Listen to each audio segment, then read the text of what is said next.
And yet it has all come down to one little simple. And I remember reading many times that truth is simple, but it's not easy to think simple. Right. So, from going into all these different techniques that and experiences that you've had, you've been able to awaken your intuition, which we all have, but we don't trust it.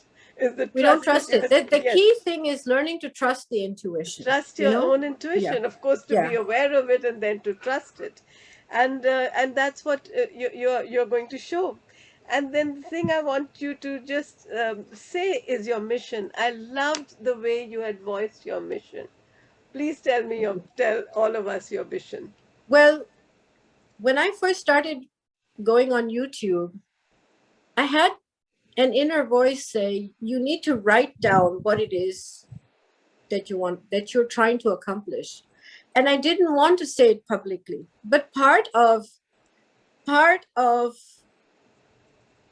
committing to yourself Yeah.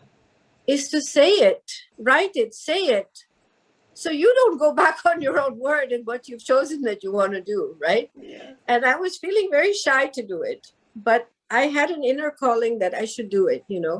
So I went on YouTube and I made this video and I uploaded it. And I said that I would like to reach, before I pass away, you know, as many years as I have left to me, at least 1 million people. So those 1 million people can pass it on to as many more as they can, with the understanding of what applied kinesiology can do. Because I don't even think I've explored the depths of what is possible with applied kinesiology.